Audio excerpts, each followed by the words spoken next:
हरिः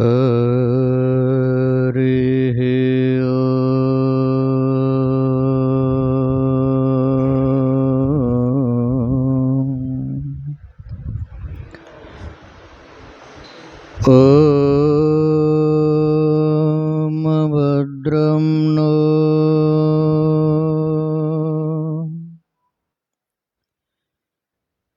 अभिवादयमनः ॐ शान्तिः शान्तिः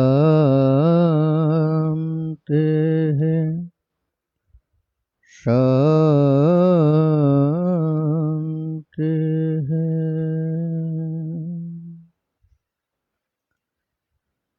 कृष्णाय वासुदेवाय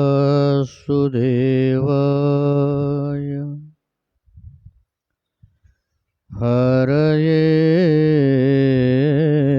परमात्मने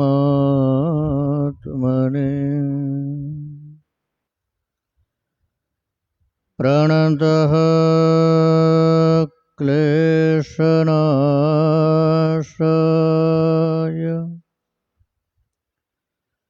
गोविन्दाय नमो नमः। गोविन्दाय नमो नमः। ॐ शान्तिः शान्तिः शान्तिः।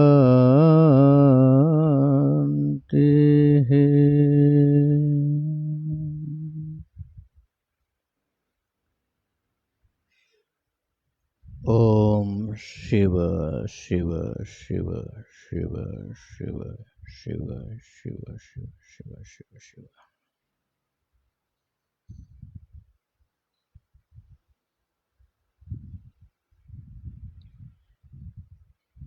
परमात्मा की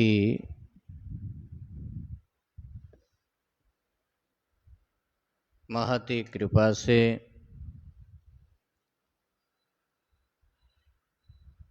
केकड़ी के इस पवित्र गीता भवन के प्रांगण में विगत कुछ दिनों से हम लोग प्रातःकालीन स्वाध्याय सत्र में श्रीमद् भगवद गीता जी के 8वें अध्याय का अक्षर ब्रह्म योग का चिंतन कर रहे हैं।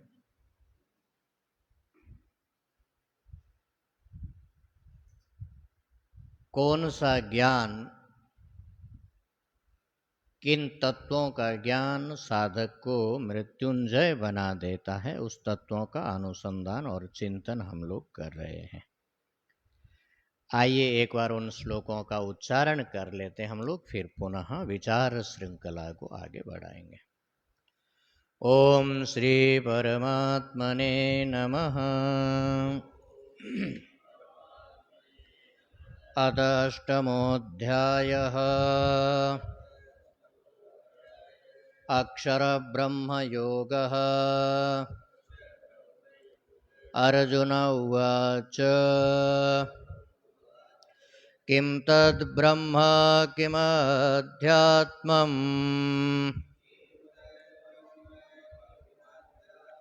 किं कर्म पुरुषोत्तम अधिभूतं च किं प्रोक्तम् अधिदैवं किमुच्यते अधियज्ञः कथं कोत्र ज्ञेयोऽसि नियतात्मभिः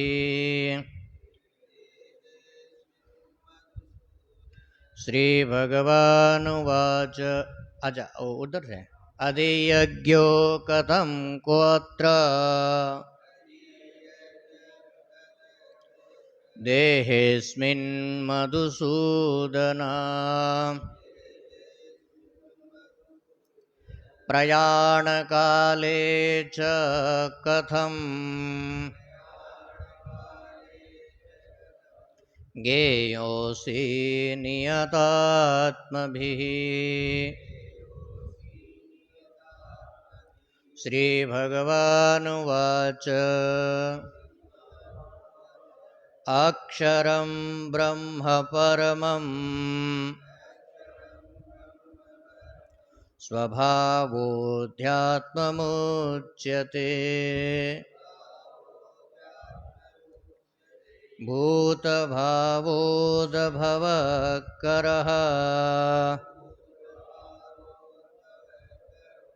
विसर्गः कर्मसङ्गितः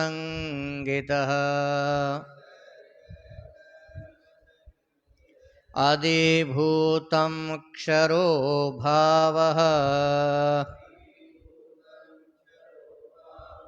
पुरुषश्चाधिदैवतम्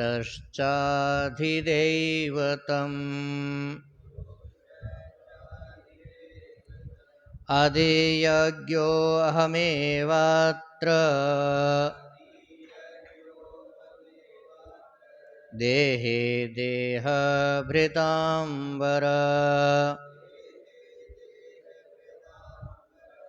अन्तकाले च मामेव स्मरन् मुक्त्वा कलेवरम् यः प्रयाति समद्भावम् याति नास्त्यत्र संशयः यं यं वापि स्मरन् भावम् त्यजत्यन्ते कलेवरम् तं तमेवेत्ति कौन्तेय सदा तद्भावभावितः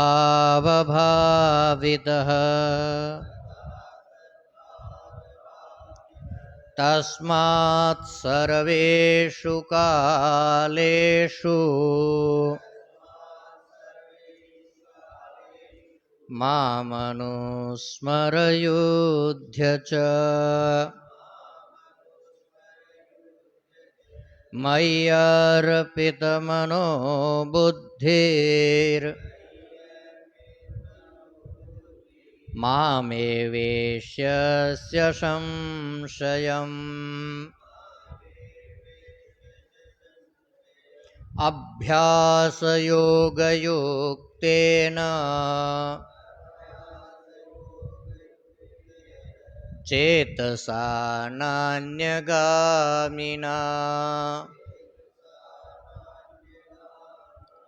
परमं पुरुषं दिव्यं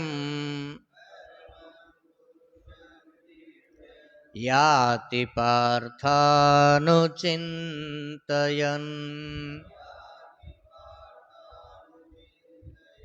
याति पार्थानुचिन्तयन्।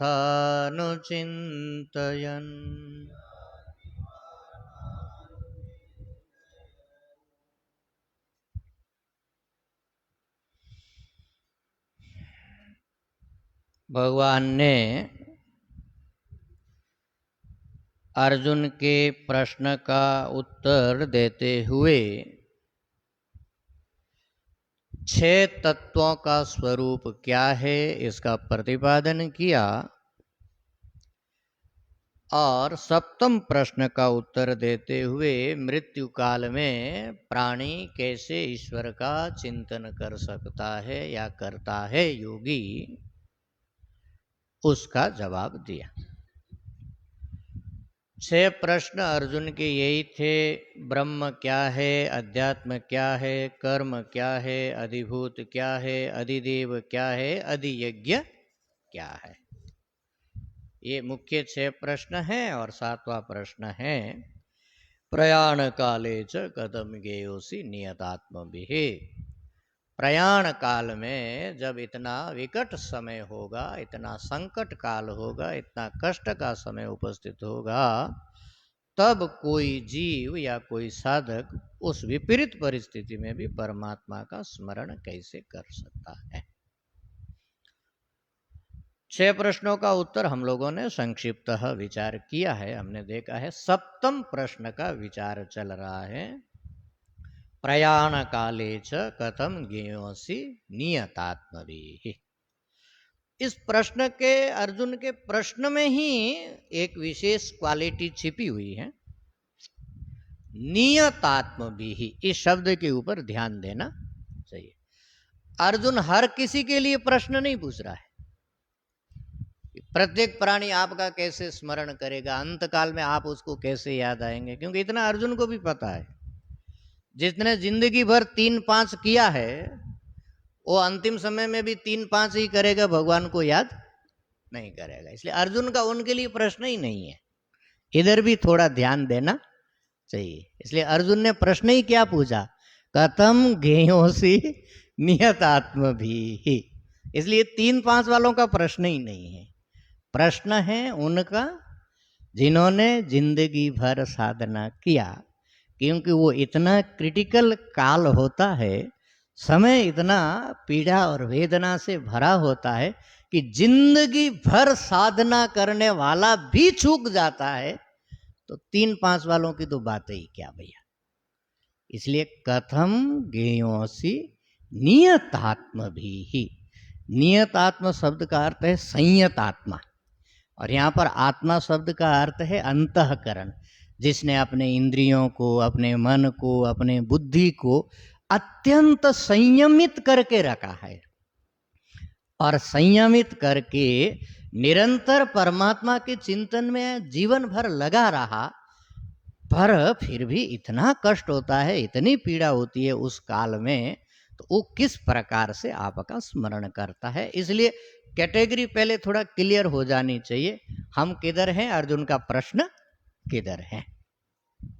तो नियत आत्मा योगी कैसे जानता है, इसका मतलब है कि अर्जुन का प्रश्न जन सामान्य के लिए ही है, कैसे नियतात्मा बना जाए।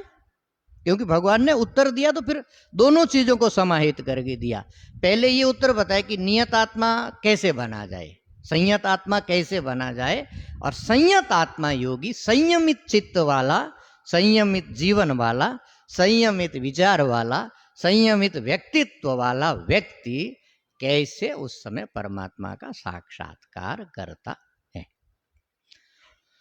अंत काले स मामेव स्मरन मुक्त्वा कलेवरम, यही उत्तर है। ये समझिए कि सूत्र वाक्य है या ब्रह्म वाक्य है। परमात्मा को प्राप्त करना हो तो अंत काले च माम, फिर वहां पर भी एव, स्मरन मुक्त्वा कलेवरम। अंत काल में केवल मात्र परमात्मा का चिंतन या ध्यान करते हुए यदि शरीर छोड़े तो भगवान कहते हैं कि मुझे ही पर्याप्त करेगा। स प्रयाति, यह प्रयाति समद्भावम याति नास्ति अत्र संशयः। ऐसा कोई यदि कर पाता है तो अवश्य ही परमात्मा को प्राप्त कर लेगा, इसमें कोई संदेह नहीं है। और यदि ऐसा उसने कर लिया तो समझिए 6 रन की जरूरत थी और लास्ट बॉल पर उसने 6 मार दिया और वर्ल्ड कप जीत गया। पूरा वर्ल्ड कप ही, मन वर्ल्ड को ही जीत गया। वर्ल्ड कप क्या जीत गया, उसने पूरा वर्ल्ड को ही जीत लिया। ये लास्ट बॉल का 6 है भैया। बड़ा एक प्रश्न कल हमारे विजयवर्गीय जी ने उठाया, सीपी विजयवर्गीय चंद्र प्रकाश जी ने कल शाम को ऊपर आए, बोले स्वामी जी एक समस्या हो गई। हमने सोचा क्या समस्या हुई? भैया सत्संग करने से समस्याओं का समाधान होता है, सत्संग करते करते समस्या हो जाए तो बड़ी खतरनाक बात है। बोले सुबह सुबह आप बताते हैं जानने से मुक्ति होगा, जानने से मुक्ति होगा, जानने से मुक्ति होगा। जानो, ब्रह्म को जानो, अध्यात्म को जानो, कर्म को जानो, अधिभूत को जानो, अधिदेव को जानो, यदि यज्ञ को जानो। और शाम को आप पलट जाते हैं, शाम को बताते भज गोविंदम गोविंदम भज मूड मते। शाम को भजन की बात करते हो, शरणागति की बात करते हो। जब आपकी ही बातें विश्वास करने लायक नहीं रहती है, सुबह शाम अलग अलग होती है, तो किधर जाए? प्रश्न बड़ा अच्छा है, क्योंकि शाम का विषय उस ढंग का है, पूरा प्रतिपादन उस ढंग से होता है। शाम का विषय इस ढंग का है, प्रतिपादन इस ढंग से। दोनों में कोई विरोध नहीं है। अधिकारी के भेद से साधनाओं का भेद है। कौन अधिकारी कौन सी साधना को पकड़ सकता है? साधना की मुख्य दो धारा है, एक भक्ति का मार्ग है, एक ज्ञान का मार्ग है, जो प्रबुद्ध चित्त वाले साधक हैं, जिनका विवेक में, विचार में, चिंतन में, मनन में चित्त प्रवृत्त होता है। संसार के विषय भोगों से जिनकी विरक्ति थोड़ी ज्यादा है, उनके लिए ज्ञान पथ का अधिकारी है। परंतु जो अभी भी थोड़े सामान्य साधक के स्तर पर आए हैं और इतना उठा पटक करने का सामर्थ्य बुद्धि में, चित्त में नहीं है, अभी इतनी परिपक्वता नहीं है, उनके लिए फिर ये भक्ति वाला रास्ता सस्ता है, सरल है, आसान है। बहुत आसान तो वो भी नहीं है, परंतु वो इस स्तर का है कि साधक वहां से उस रास्ते को पकड़ सकता है। इसलिए भज गोविंदम की साधना भी और ज्ञान की साधना दोनों ही भी कल्याणकारी है। भज गोविंद की साधना भी आखिर आपको जाकर के ज्ञान में ही पहुंचाएगी, क्योंकि ज्ञान से ही आपको मुक्ति मिलने वाली है। रीते ज्ञानात् न मुक्ति, ज्ञान के बिना मुक्ति मिलने नहीं है। ईश्वर के जो शरणापन्न हो जाता है, भगवान ने स्वयं गीता जी में प्रतिज्ञा की, ददामि बुद्धि योगम तम तेन माम उपयांति ते। जो भगवान के शरणापन्न है, भगवान स्वयं उनको ज्ञान के लिए व्यवस्था करते हैं। कैसा गुरु चाहिए, कब चाहिए, शास्त्र, गुरु, साधना, साधना के संस्कार सब भगवत कृपा से उसको मिल जाते हैं। तो जो परिपक्व साधक है उनके लिए विचार साधना है, ज्ञान साधना है। और जो आरंभिक स्तर के साधक हैं और जिनका चित्त प्रभु के चिंतन में लगता है, उनके लिए भक्ति की माने साम वाली साधना है। दोनों में कोई विरोध नहीं है, दोनों उपकार करती है साधक का। भक्ति ज्ञान को पूर्ण करती है, ज्ञान भक्ति को पुष्ट करता है। इसलिए एकांगी होने की जरूरत नहीं है, ज्ञान को और भक्ति को दोनों को साथ में लेकर के चलने का है। दोनों का आपस में कहीं विरोध नहीं है।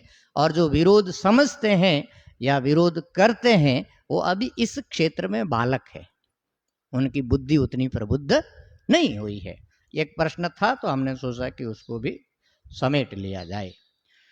तो जो भगवान का अंतकाल में स्मरण करते हुए शरीर त्याग करता है, वो भगवान को ही प्राप्त करता है, इसमें कोई संदेह नहीं है।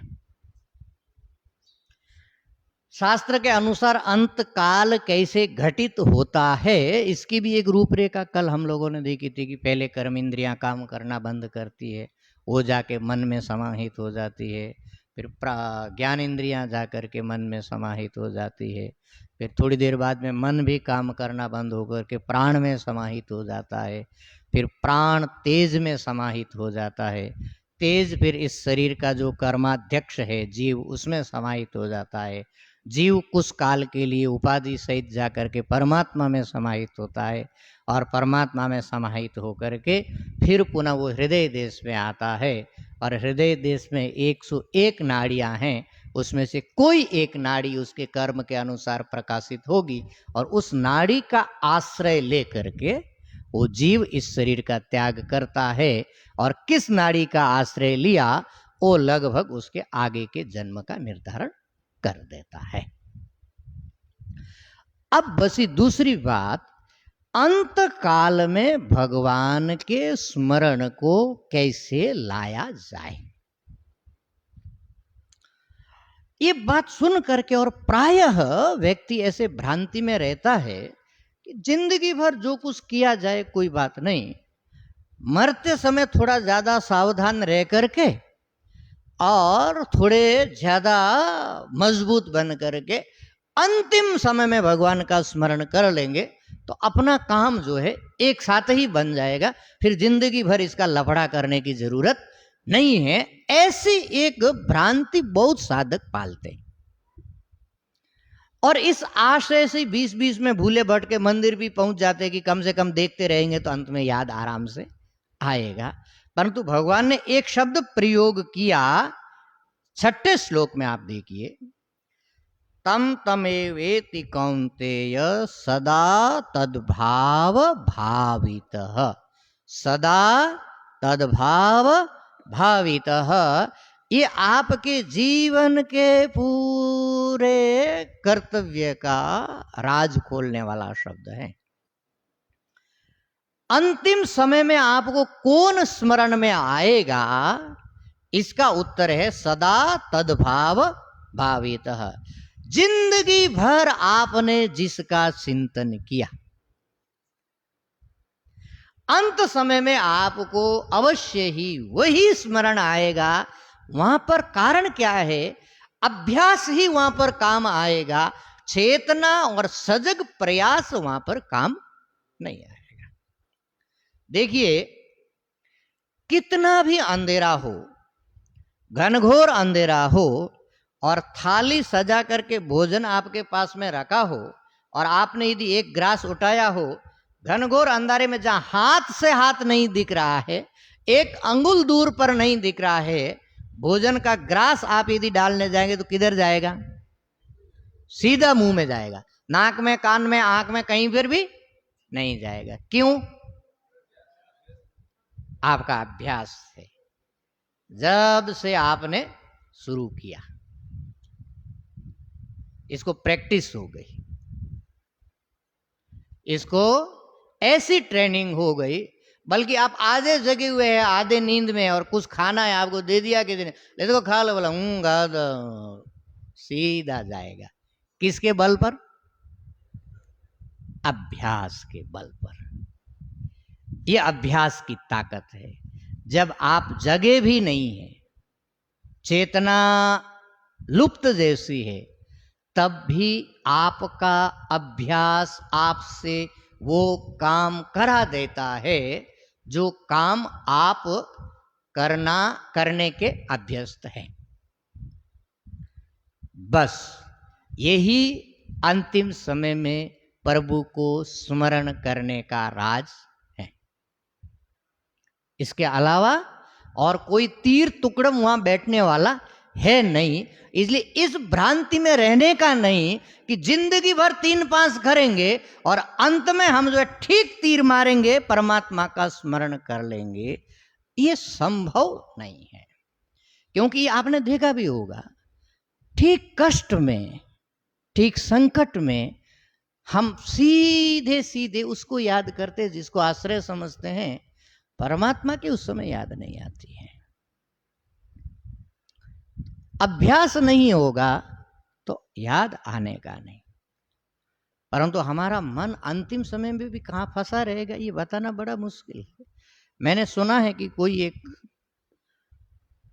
नगर सेठ था, धनिक व्यक्ति था, जिंदगी भर खूब माया जोड़ी, खूब परिश्रम किया, खूब माया जोड़ी, धीरे धीरे वृद्ध हो गया, परंतु दूसरे कामों में उसका बहुत विश्वास भी नहीं था। तीर्थ, दया, दान, धर्म फिजूल समझता था, इसलिए उसने कभी उसका आश्रय लिया ही नहीं। अचानक एक दिन पड़ा पड़ा मुमूर्षु हो गया, मरणासन्न हो गया, मौत आ गई।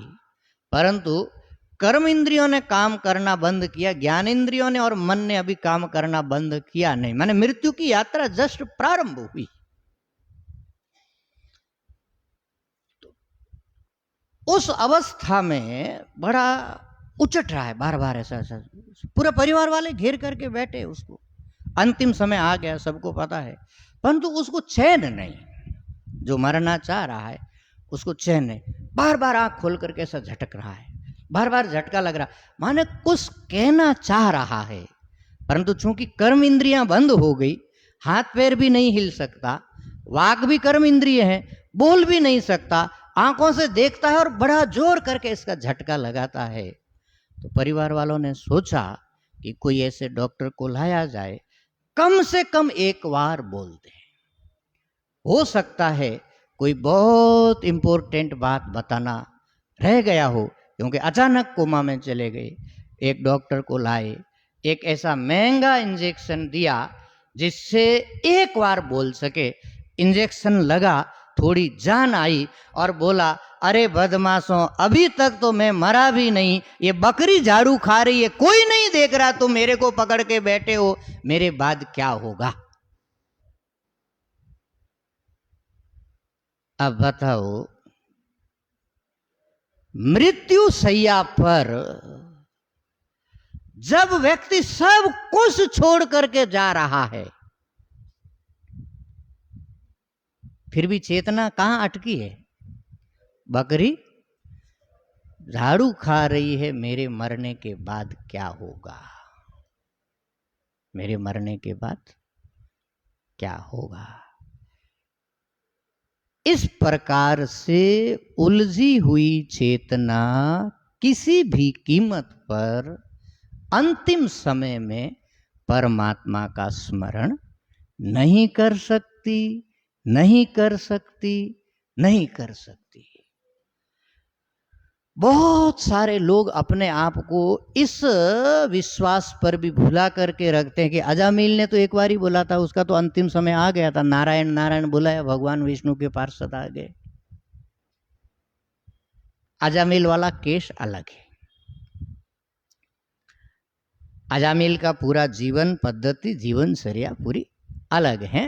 बीच में एक दुर्घटनावश कुछ घटना घटी थी कि व्यक्ति थोड़ा पथभ्रष्ट हो गया था। अजामिल एक संस्कारी ब्राह्मण था, निष्ठावान तपस्वी साधक था, गुरुकुल में रहता था, वेदाध्ययन करता था, गुरु का आज्ञाकारी प्रिय शिष्य था। जंगल में गुरु की आज्ञा से लकड़ियां लाने के लिए गया था। वहां पर देखा कि वेश्या के साथ कोई कामुक व्यक्ति काम का हास परिहास कर रहा है। उसको देखने से कोई पूर्व जन्म का पड़ा हुआ संस्कार जागृत हो गया और उस वेश्या के चक्कर में पड़ करके धर्म से च्युत हो गया। परंतु हमारे यहाँ धर्म का या साधना का ये नियम है, स्वल्पमप्यस्य धर्मस्य त्रायते महतो भयात्। आपने यदि निष्ठा पूर्वक धर्म का पालन किया है तो आपका किया हुआ धर्म कभी व्यर्थ जाने वाला नहीं है, वो आपकी रक्षा करेगा।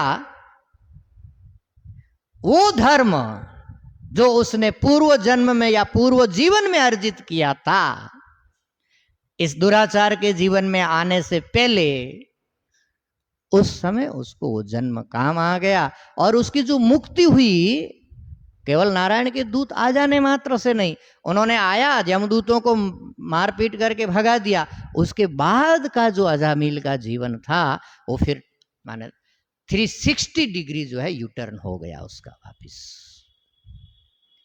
और उसने कहा कि जब एक बार नाम लेने से, और वो भी पुत्र का नाम लेने से, यदि जम के दूत से बसाने के लिए नारायण के पार्षद आ जाते हैं तो इसके इस जीवन का उद्देश्य विषय भोग करना नहीं है, नारायण का स्मरण करना चाहिए।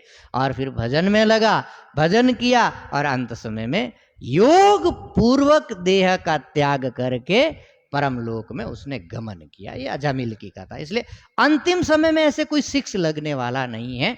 यम यम वापि स्मरण भावम त्यजत्यन्ते कलेवरम तम तमेवेति कौन्तेय सदा तद्भाव भावितः। ये सदा तद्भाव भावितः, ये टेक्निक आपको याद रखनी पड़ेगी। सदा आपका चित्त जहां पर डूबा रहता है अंतिम समय में वही उपस्थित होगा। अब प्रत्येक व्यक्ति इस कसौटी पर अपने को पास मार्क्स दे सकता है। मैं अपने आप को 10 में से कितने नंबर दे सकता हूं कि मेरा चित्त इतने समय तक भगवान में डूबा रहता है। और यदि नहीं रहता है तो आप इस परीक्षा में फेल हो सकते हैं, और यदि फेल हो गए तो बहुत बड़ा नुकसान है। यहां पर भी एक नुकसान होता है, आप बिजनेस में टाइम पर नहीं जाते हैं, काम टाइम पर नहीं संभालते हैं, संसार के वस्तुओं पे व्यक्तियों पे टाइम से ध्यान नहीं देते, तो आपको मोटा नुकसान लग जाता है। ये बात सही है, परंतु उधर एक नुकसान और हो रहा है। यचेत वेदित अत सत्यमस्ति, नोचेत यह वेदित महति विनष्टि। इस जीवन में आपने यदि जान लिया कि सत्य स्वरूप जो परमात्मा है वही मेरा स्वरूप है, तब तो काम बन जाएगा। और ये चेद अवेदित महति विनष्टि, नोचेद अवेदित महति विनष्टि। और आपने यदि उस सत्य को नहीं जाना, उस परमात्मा को नहीं जाना, तो आपका महान नुकसान होने वाला है, महति विनष्टि। इस महान विनाश से, महान नुकसान, और ये कोई ब्लैकमेलिंग नहीं है भैया, ये टू द पॉइंट बात है, इसका भुगतना पड़ेगा। यदि यहां चूक गए, मानव जन्म में आकर के उसमें सत्संगी होकर के वेदांत तो सुन करके फिर भी चूक गए,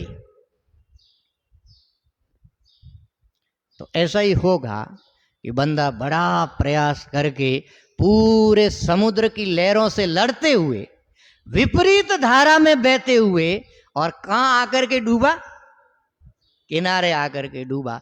बीच में ही डूब मरता तो कम दुख होता, कि इतना कष्ट तो नहीं पाया। किनारे डूबने वाले को बहुत पछतावा होता है। थोड़ी मजबूती रखते यदि, तो किनारा सामने था, परंतु वहां डूबे जहां पर पानी कम था। वहां डूबने का नहीं भैया, जहां पर पानी कम है। मनुष्य का जन्म मिला, सत्संस्कार मिले, सत्संग का अवसर मिला, वेदांत सुनने का मौका मिला, वेदांत समझने की बुद्धि मिली, वेदांत के संस्कार मिले, अब चूकने का नहीं। यही संदेश है इस विद्या का, यही संदेश है इस सत्संग का। यम यम वापि स्मरण भावम त्यजेत्यन्ते कलेवरम तम तमेवेति कौन्तेय सदा तद्भाव भावितः। अब एक थोड़ा दूसरा प्रसंग, इससे रिलेटेड प्रसंग है जो उपनिषद में आता है, उसको भी इस विषय में मैं आपके सामने रख देता हूं, तो पूरी पिक्चर क्लियर हो जाएगी हमारी जीवन यात्रा की। यहां से जो म्रियमाण मनुष्य है, जो बंदा यहां से शरीर छोड़ करके गया, उसकी 5 प्रकार की गति होती है। 5 में से किसी में न किसी में हम पड़ेंगे।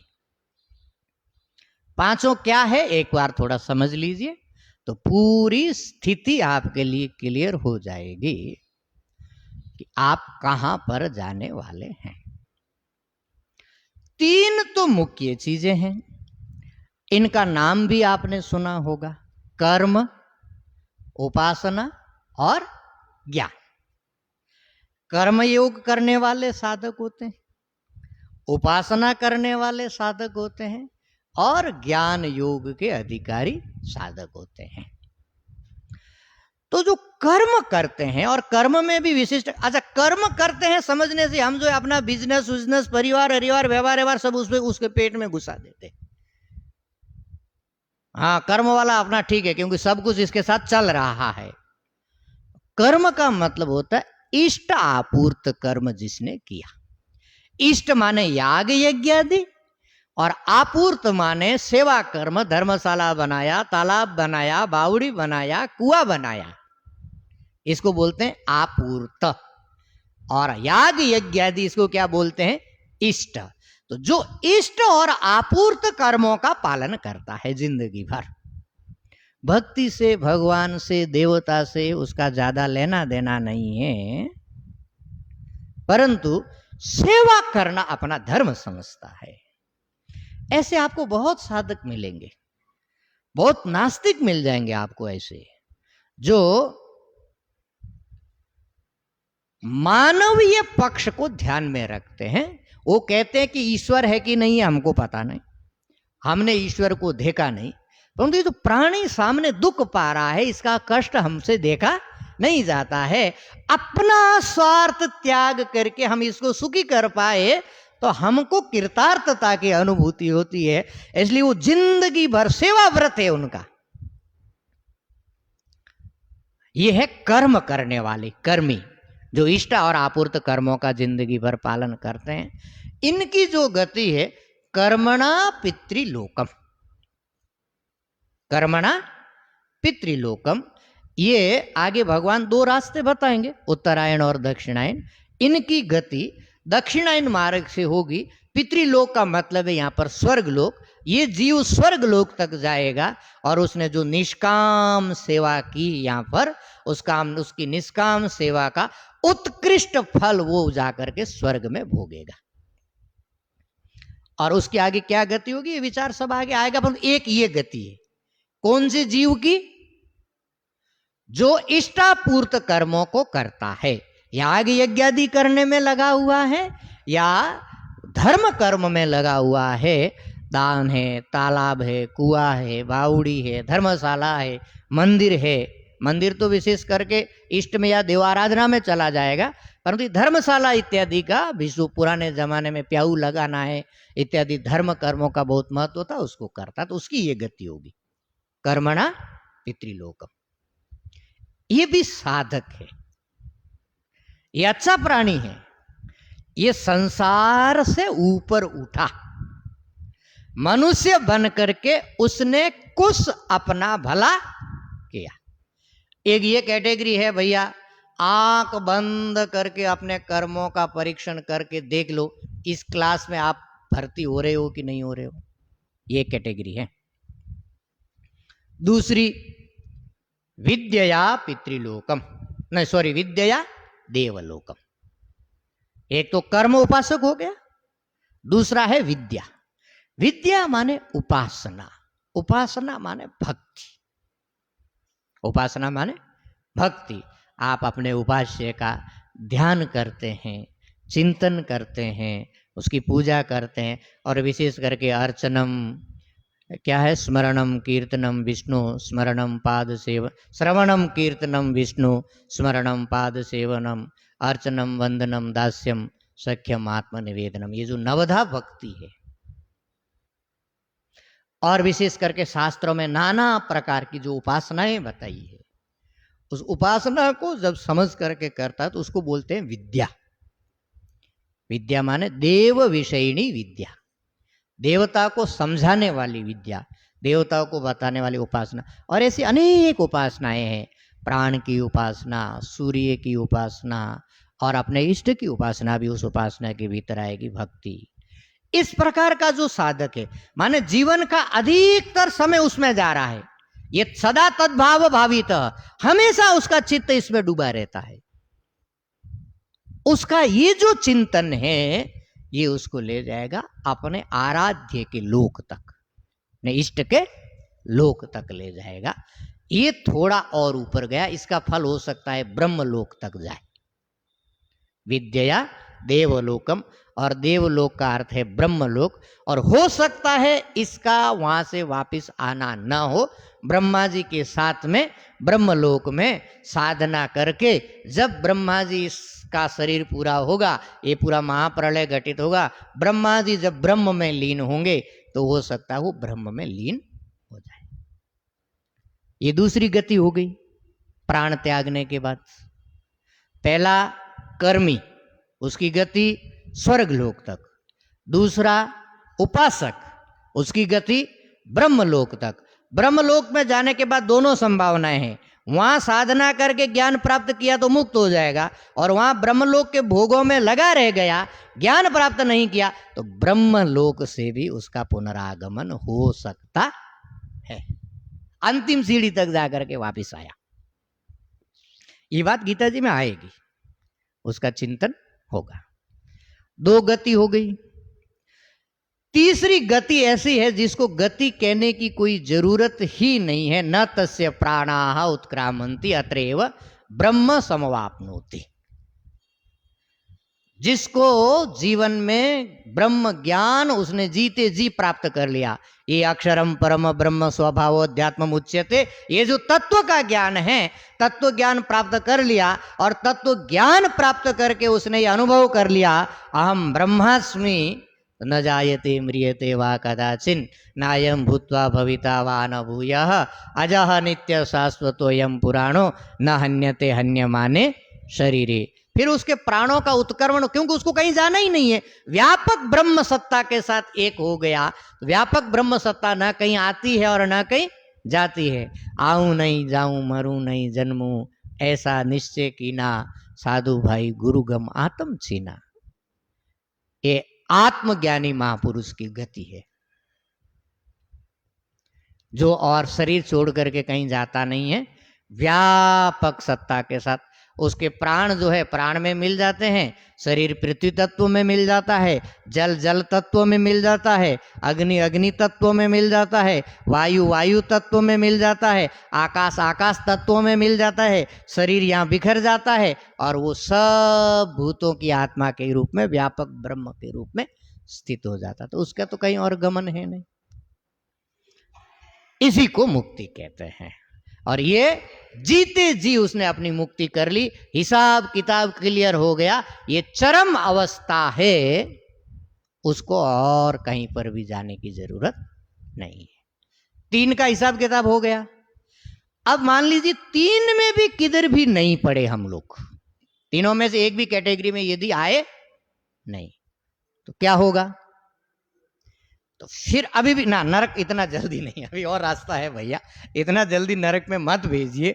गीता भवन में आ रहे हैं, सत्संग सुन रहे हैं, वेदांत सुन रहे हैं, अपना टाइम थोड़ा लगा रहे इधर, इतना जल्दी नरक में मत भेजिए भैया।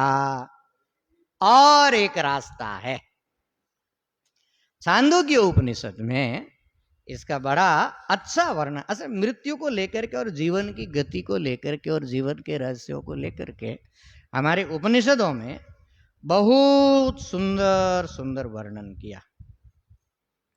अब मान लीजिए कि धर्म में नहीं लगा हुआ है जी जान से, उपासना में भी नहीं लगा है और ज्ञान में भी नहीं लगा है, परंतु अच्छा आदमी, पाप नहीं करता है, दूसरे को दुख नहीं देता है, दूसरे की चोरी नहीं करता है, 3-5 नहीं करता है, जितना मुनाफा वाजिब कमाना चाहिए उतना ही कमाता है, बहुत ज्यादा नहीं जोड़ता है, धोखा नहीं देता है, झगड़ा नहीं करता, अच्छा आदमी है, उसको बोलते हैं रमणीय चरण।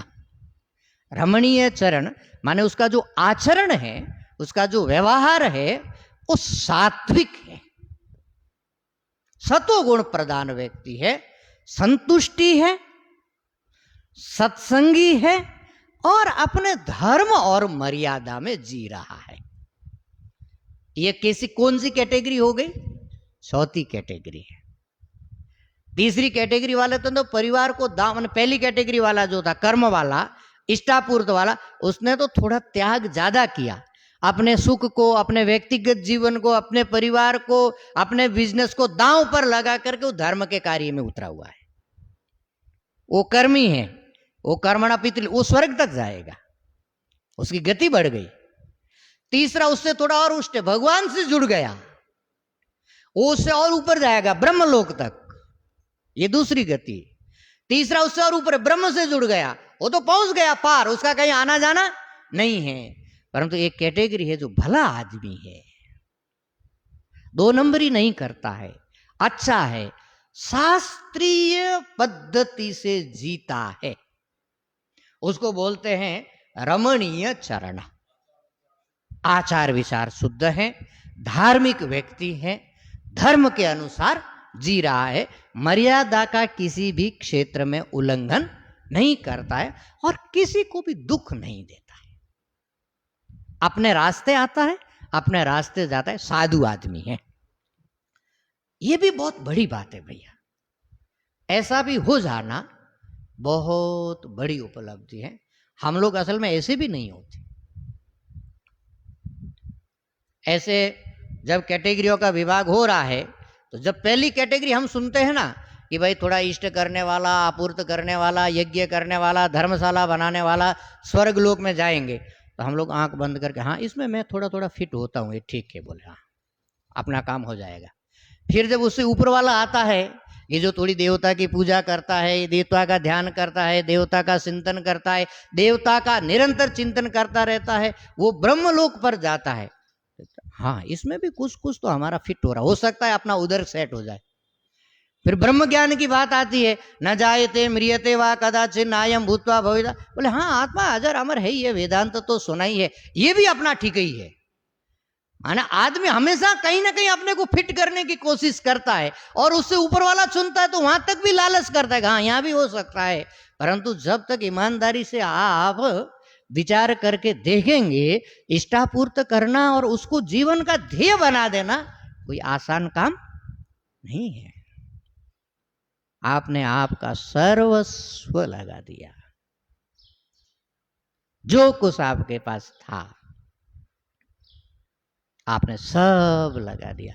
एक छोटी सी घटना मुझे याद आ रही है, जैसलमेर की है संभवतः, तो मैंने किसी पुस्तक में पढ़ा था, क्योंकि इस इलाके में पानी की बहुत कमी थी पहले, 5-5 किलोमीटर से 7-7 किलोमीटर से कोई एक जैसलमेर के या बीकानेर के बहुत बड़े सेठ हैं, कलकत्ता में रहते हैं, अभी होगा शरीर उनका या शायद थोड़े साल पहले वो हो सकता है शांत हो गया, अच्छे लेखक हैं। उन्होंने अपने जीवन की स्मृतियों की एक पुस्तक लिखी थी, वो पुस्तक एक बार मेरे हाथ में आई, उन्होंने अपने जीवन की एक घटना लिखी। उनके गांव में कोई एक काकी माँ थी, काकी माँ थी, बालपने में विधवा हो गई, बाल समय में उसको वेदज्ञ आ गया,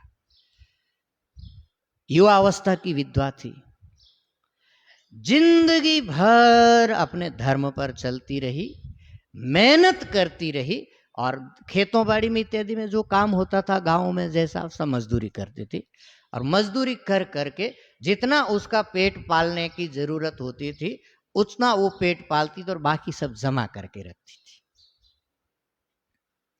जमाते जमाते जमाते, और वही काम करती थी। कम से कम मेरे ख्याल में 3 या 4 किलोमीटर दूर जाना पड़ता था पानी डालने के लिए, क्योंकि आसपास में खारा पानी था, 5-7 किलोमीटर दूर मीठा पानी था। गांव के प्रत्येक घर की महिलाएं वहां जाती थी, वो भी साथ में जाती थी, पानी का घड़ा भर के लाती थी, अपना काम करती थी, फिर मजदूरी करती थी, जो बच जाता था उसको संग्रह करके रखती थी। जब 50 साल की उम्र हो गई उसकी, तो उस जमाने में उसके पास 70 रुपया शायद जमा हुआ, पूरे जीवन की पूंजी। तो वो जो सेठ जी जो ये घटना लिख रहे हैं, उनके पिताजी उस समय उस गांव में समृद्ध व्यक्ति थे, सेठ व्यक्ति थे। एक दिन बूढ़ी माँ बहुत कमजोर हो गई, अब प्राय माने मृत्यु के क्षण पास में आने वाले, तब एक दिन वो बूढ़ी माँ अपने वो जीवन भर की कोठरी, जिसमें 70 रुपए उस समय के शायद चांदी के सिक्के होंगे, वो लेकर के उस सेठ के पास गई। बोले ये पैसे हैं, इस पैसों से इस गांव में एक कुआं होना चाहिए, इतना दूर पानी लेने के लिए जाना पड़ता है, सबको बहुत कष्ट होता है, यहाँ के पशु बहुत दुख पाते हैं, आदमी तो जैसे तैसे पानी ला करके पेट भर के पी लेता है। वहां लिखा है उन्होंने कि गायों को प्राय 3 दिन बाद में पानी पिलाया जाता था, ऐसा कष्ट है। इस गांव में एक कुआं होना चाहिए। सेठ जी ने कहा कि पता नहीं, इधर तो सब कड़वा पानी है चारों तरफ, कैसे होगा। कहा कि भगवान की इच्छा हुई तो मीठा आएगा, और कड़वा भी आया तो कम से कम पशुओं के पीने लायक आ जाएगा, पशुओं का कष्ट कम होगा, परंतु आप इन पैसों से कुआं खुदा दीजिए। उस बुढ़िया ने अपने जिंदगी भर की कमाई सेठ जी के हाथ में रख दी। सेठ जी ने गांव वालों के सामने प्रस्ताव रखा, गांव वाले ने सहमति प्रदान की, और गांव वालों ने मिल करके उस बूढ़ी माँ का 70 रुपया खर्चा करके, मजदूर लगा करके, मजदूरी दे करके कुआं खुदाया। उसके आसपास में कहीं मीठा पानी नहीं था, काकी माँ के उस कुएं में मीठा पानी निकला। और वो सेठ जी बता रहे थे कि लगभग 60-70 साल तक, जब तक और कोई पानी की व्यवस्था उस गांव में नहीं हुई, तब तक लोगों ने काकी माँ के उस कुएं का पानी पिया। आपने पढ़ा ना? ये हो सकता है कि उसमें कल्याण में आई हो, क्योंकि ये घटना मैंने एक पुस्तक में पढ़ी है, बहुत संभव है कल्याण में आई हो। और ये बीकानेर या जैसलमेर इस रेंज की घटना है। यहाँ के कोई सेठ जी केडिया करके, शायद वो फैमिली कलकत्ता में रहती है, गुरु जी के वो पुस्तक कहीं से मिली थी, बड़ी सुंदर सुंदर ऐसी कहानियां, उनके जीवन के अनुभव हैं सेठ जी के। तो ये कहानी बड़े दिल को स्पर्श करती है। इसको बोलते हैं सेवा। हाँ, ये कहानी नहीं है, ये सच्ची घटना है, उनके गांव की है। और एक सच्ची घटना मैं आपको बताता हूँ, ये गुजरात की है। माने सेवा किसको कहते हैं? हमारे गुरुदेव के कोई परिचित एक भक्त, बहुत संभव तो हमारे दादा गुरु जी की शिष्य थे, जामनगर में शायद रहते हैं, वृद्ध हो गए। उनको आम खाने का बहुत शौक था, जिंदगी भर खूब आम खाया। जब थोड़े समृद्ध हो गए, पैसों वाले हो गए, उन्होंने बहुत आम के पेड़ खरीद करके, पौधे खरीद करके, जहां जहां पर सरकारी जमीन पड़ी हो, जहां जहां पर पौधे लगाने की संभावना हो, सब जगह हजारों हजारों रुपया खर्चा करके आम के पेड़ लगाए और आम के पेड़ बड़े करने शुरू किए। उनके बेटों ने पूछा कि पिताजी इतना परिश्रम करने से क्या फायदा, इन पेड़ों के आम और आपको कभी मिलने वाले नहीं हैं। उन्होंने कहा कि किसी ने आम लगाए, उसके आम हमने जिंदगी भर खाए, हम नहीं खाएंगे तो कोई ना कोई तो खाएगा। हम लगा करके जाते, जो जब होगा और जो आएगा वो खाएगा, कोई नहीं तो पशु पक्षी तो खाएंगे।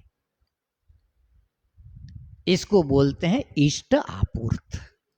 ये इष्ट कर्म है, ये आपूर्त कर्म है।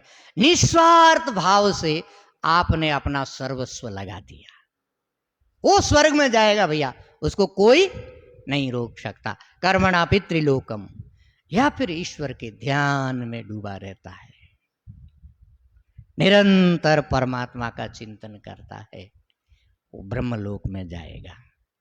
या जिसने नित्यानित्य वस्तु का विवेक, वैराग्य, सठ संपत्ति, मुमुक्षुता, साधन चतुष्टय से संपन्न होकर के गुरु की चरणों में बैठ करके ब्रह्म विद्या का विचार करते हुए, ब्रह्म चिंतन करते हुए जिसने अपने आत्म स्वरूप को जान लिया, वो यहीं मुक्त हो जाएगा। उसको न कहीं आना है और न कहीं जाना है। अब इस 3 कैटेगरी में भी यदि हम नहीं फिट हो रहे हो, तो फिर भैया एक पतली गली बचती है सिर्फ। ये तो तीनों राजमार्ग ही समझिए आप, जो आपको कल्याण के तक ले जाए। एक पगडंडी अभी भी बाकी है। अब पगडंडी भी यदि पकड़ ले, तो कोई भी पगडंडी जो है किसी ना किसी रास्ते से जुड़ी होती है। हो सकता है कि पगडंडी आपको किसी रास्ते पर पहुंचा दे। वो पगडंडी क्या है वो सुन लीजिए, अभी है 10 मिनट है। तदय इह रमणीय चरणाः अभ्यासः।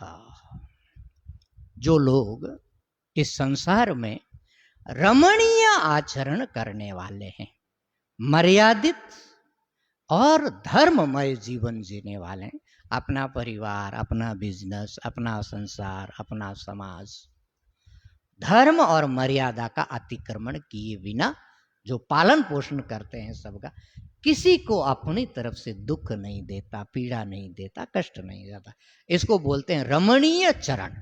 चरण माने आचरण, उसका व्यवहार, ये भी रमणीय है, मीठा है, मधुर है, शास्त्रीय है। उसका क्या होगा? हा यत्ते रमणीयाम योनिम आपद्येरन, उनको रमणीय योनि प्राप्त होती है। क्या? ब्राह्मण योनिम वा, क्षत्रिय योनिम वा, वैश्य योनिम वा अत यह। उसको फिर यहां से ऊपर तो नहीं उठेगा, वो रहेगा इस जन्म मृत्यु वाले संसार में, परंतु रमणीय आचरण के कारण उसको या ब्राह्मण योनि मिलेगी, या क्षत्रिय योनि मिलेगी, या वैश्य योनि मिलेगी, जहां पर थोड़ा कंफर्टेबल लाइफ है, जहां पर थोड़ा मर्यादित जीवन है, और जहां पर थोड़ी अच्छी संभावना है कि इस पगडंडी से चलते चलते कभी ठीक रास्ते पर आ जाए। ये चौथी गति हो गई। अब एक पांचवी गति और है, ये पगडंडी भी नहीं है, ये उजड़ रास्ता है, यानी मर्यादा से हीन जीता है, धर्म का पालन नहीं कर रहा है, उसकी क्या गति होगी देखिए। हा यत्ते कपूय चरणाः, जिनका आचरण कपूय है, कपूय बोलते हैं निंदनीय को, जो निंदनीय जीवन जी रहा है, जो अभक्ष्य भक्षण करता है, शराब पीता है, मांस खाता है, अकर्तव्य कर्म करता है, पर स्त्री पर खराब दृष्टि रखता है, खराब जीवन जीता है, लोगों को कष्ट देता है, 2 नंबरी करता है, ये सब कपूय आचरण है, निंदित आचरण है, जिसका शास्त्र ने निंदा किया है। कपूय चरणाः अभ्यासो ते कपूयाम योनिम आपद्येरन, वे कपूय योनि में जाएंगे। कहां पर? स्वायोनिम वा, कुत्ता बन जाएंगे, सुकर योनिम वा, सुअर बन जाएंगे, चंडाल योनिम वा, या वो चंडाल बन जाएंगे। ये अपनी दुर्गति ही करेंगे, जहां पर खड़े थे वहां से उनका पतन नहीं होगा, वहां से वो ऊपर नहीं उठेंगे। ये भैया जीवन की गति है। जहां अभी आप खड़े हैं वहां से एक पतली पगडंडी है, सदाचरण करो, आगे आपको एक अच्छा जन्म मिलेगा। ब्राह्मण, क्षत्रिय, वैश्य, किसी एक अच्छी योनि में आप जन्म लेंगे। धर्म में लग जाओ, स्वर्ग लोक तक जाओगे। उपासना में लग जाओ, ब्रह्मलोक तक जाओगे। ज्ञान में लग जाओ, मुक्त हो जाओगे। और पाप में लग गए, कुत्ता, सुअर, चांडाल, कुछ भी बन जाते।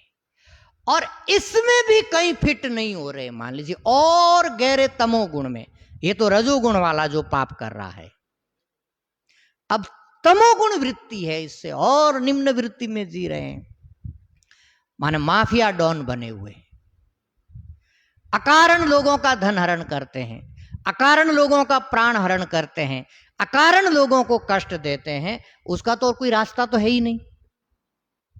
उसकी क्या गति होती है? अतः एतयो पतोर न कतरेण चन, इसमें से किसी भी रास्ते पे वो चलने वाला नहीं है। न रजोगुण का रास्ता, न सत्वगुण का रास्ता, न धर्म कर्म का रास्ता, न साधना का रास्ता, न ज्ञान का रास्ता, किसी भी रास्ते का जो पथिक नहीं है, उसका तो भैया क्या है, फिर जायस्व म्रियस्व है।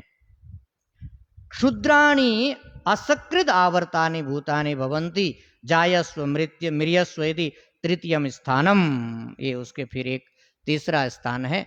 क्षुद्र योनि है, जायस्व म्रियस्व, जायस्व म्रियस्व। पुनः पुनः माँ के गर्भ में जाओ, कभी मच्छर बन गया, कभी कीट बन गया, कभी पतंग बन गया, वो जन्म और मृत्यु की वेदना में यहीं आवर्तन में पड़ा रहता है। कभी नाली का कीड़ा बनता है, कभी मच्छर बनता है, कभी मकोड़ा बनता है, फिर जन्मता है, फिर मरता है, फिर जन्मता है, फिर मरता है। ये तो कोई भाई गति नहीं हुई, ये कोई रास्ता ही नहीं है, ये अधोगति है, अधोपतन है। ये है भैया जीवन की पूरी रेंज, जहां जीवन विकसित और विस्तारित होता है। अब इसमें हमारा क्या होगा? यम यम वापि स्मरण भावम तजेत्यन्ते कलेवरम तम तम एवेति कौन्तेय सदा तद्भाव भावितः। सदा सर्वदा आपका चिंतन किस पदार्थ में लगा हुआ है? ये कुछ ऑप्शन है हमारे सामने जिसका हम चयन कर सकते हैं। धर्म का रास्ता अपनाया, स्वर्ग तक जाओगी। उपासना का रास्ता अपनाया, ब्रह्मलोक तक जाओगे। ज्ञान का रास्ता अपनाया, मुक्त हो जाओगे। मर्यादा का रास्ता अपनाया, मानव बनोगे। भोग का रास्ता अपनाया, चांडाल शुकर योनि में चले जाओगे। अधर्म किया तो जन्मोगे मरोगे, जन्मोगे मरोगे, जन्मोगे मरोगे। शास्त्र तो भैया दर्पण है। दर्पण के सामने जाने पर आपका चेहरा जैसा होगा वैसा दिखेगा। शास्त्र हमको अपना दर्पण लिए खड़ा है, अपना चेहरा दिखाने की काम करती है, और आपका जीवन आपसे छुपा हुआ नहीं है।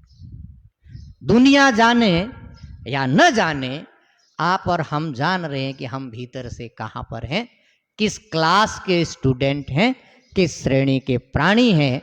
मानव का कर्तव्य यही होना चाहिए, जहां पर खड़ा है उससे अपने को ऊपर उठाए, और कम से कम धर्म का और मर्यादा का जीवन हो, ताकि अधोपतन में हमारी गति ना हो।